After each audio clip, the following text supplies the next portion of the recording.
বলছে দাদা, এই যে আপনাদের এই মিটিং হলো, এই মিটিং আর এই মিছিলটা কিসের জন্য? আপনারা দেখেছেন আগামী 20শে এপ্রিল ক্রিকেটে মহাসমাবেশ হতে চলেছে গরিব কৃষক ক্ষেতমজুর এবং বস্তি উন্নয়নের ডাকে। এই যে 4টে শ্রমিক সংগঠন, এই শ্রমিক সংগঠনগুলো একত্রিত হয়ে ক্রিকেটে মহাসমাবেশের আহ্বান করেছে। এই প্রথম কলকাতাতে একটা ক্রিকেট হতে চলেছে যেখানে গরিবরাই যাবে, কৃষকরাই যাবে। এইরকম ক্রিকেট এর আগে আমাদের রাজ্যের মানুষ দেখেনি, এই দেখবে।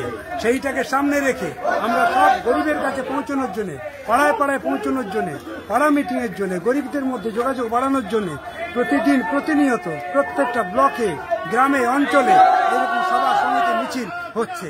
আজকে সেজন্যই সন্দেশখালী 1 নম্বর ব্লক, এটা আপনারা দেখেছেন। এই 1 নম্বর ব্লকে শতাধিক মানুষের উপস্থিতিতে একটি কর্মী সভা হয়েছে। তারপরে এখন এই মিছিলটা হচ্ছে।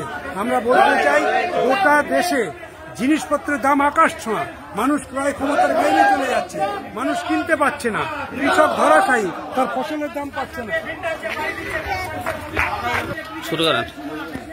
কৃষক ফসলের দাম পাচ্ছে না। আর 100 দিনের কাজ অনির্দিষ্ট কালের জন্য বন্ধ। আইন থাকা সত্ত্বেও 100 দিনের কাজ বন্ধ করা হয়েছে। নরেন্দ্র মোদী এটা পারে না বন্ধ করতে, জোর করেই করেছে, গরিবরা যাতে কাজ না পায়। আজকে আমাদের রাজ্যে লক্ষ লক্ষ মানুষ কাজ থেকে বঞ্চিত হয়েছে। এই মানুষগুলো কাজ পেলে আজকে তারা ভিন রাজ্যে যেত না কাজের জন্য। আর এই 100 দিনের কাজটা হলে আমাদের রাজ্যে স্থায়ী সম্পদ তৈরি হতো এই 3 বছর ধরে, সেটাও গোটা রাজ্যের মানুষ বঞ্চিত হয়েছে।